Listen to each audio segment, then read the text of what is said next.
Welcome back, everybody. The time now is 8:16, and this Wednesday we're talking about all the unique stories happening in and around the Chicagoland area. And here to do it is John Hansen from DNAinfo. Good to see you, man. John, good to see you. Happy Election Pleasure. Day. Thank you very much. Today is the big day, the runoff, Chicago's first runoff for mayor. And you guys are taking a look at some, let's just say, interesting and creative signs, some do-it-yourself signs around Chicago. Yeah, of course, we're going to have all the full Election Day coverage that you'll see, of course, at DNAinfo.com, breaking down all the runoff elections, all 18 wards, of course, the mayoral election as well. You guys do it all? We do it all. Okay. But one thing we focused on yesterday was sort of this do-it-yourself art that's popping up all across Chicagoland. Hand in hand with the election. Right, so this is a card for Chewy Garcia. This is a reference to a Simpsons episodes. I choose Chewy.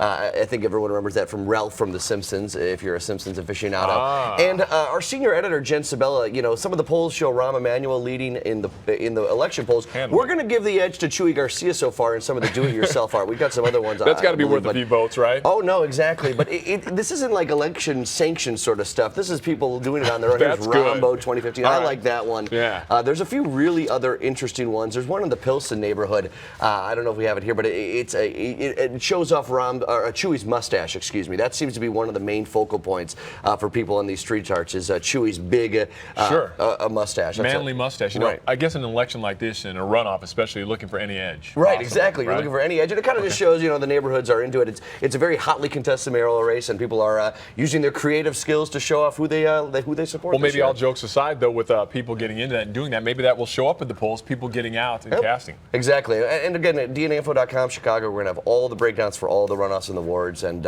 keep your Fox, of course, on the TV, and then when you got it on your computer, have a tab open at DNAinfo.com/Chicago. It's great. Wow, the perfect fusion. I got to plug for all your news. You're doing a great job, by the way, with those plugs. Another story you guys are talking about, this one just went up, but you're doing something about some unique falcons. Yeah, Tell me about this. Peregrine falcons, about 40 or 50 years ago, there was only one pair of them left in Illinois. They're actually the world's fastest animal, believe it or not. They dive at speeds of over 200 miles per hour. Now there's about 20 pairs in the Chicago area, and one of them has made a home on a Lakeview balcony. So this resident, Daisy Arashiba, she noticed them on the balcony last year. They actually laid eggs. None of them hatched.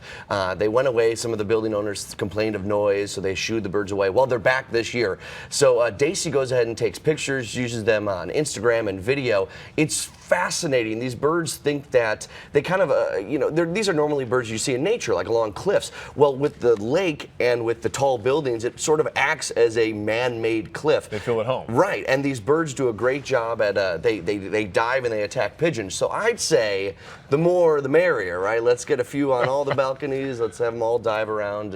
But it's really cool stuff. You can go to our website and they have like a live cam as well, and the Field Museum is tracking where these birds are, and you can kind of look on a map and see 200 miles per hour. 200, yeah. The National Geographic saw 242 miles an hour for one bird. All right, real quickly, I guess we have time for one more segment. There's, you know, people like to put likes on Facebook for restaurants, but there's one restaurant owner that's saying, please get out and do more for us. Right, Hard Boiled Coffee Company on the South Side. Look, they say they have 600 some likes, but I mean, this guy came out, Greg Wilson came out and said, look, likes, you know, put your money where your thumbs up are, because you know, he's not seeing the business, and a lot of other local businesses say that as well. Social media used to be this great way to bring people into the shop. Now people kind of throw away their likes, and you know, it's good that he's not complaining about the likes, but he says, you know, if you really support local businesses, come on out and actually patronage our business. Although our commenters on the website, and we invited everyone to join the discussion, say, look, you know, if you can't cut it, you know, it's not all about social media. Maybe it's the location, maybe it's the parking, those sorts of things. So there's a lot of issues at play there. John, always great stuff. One more reminder, where can people go to get all your stories? DNAinfo.com/Chicago.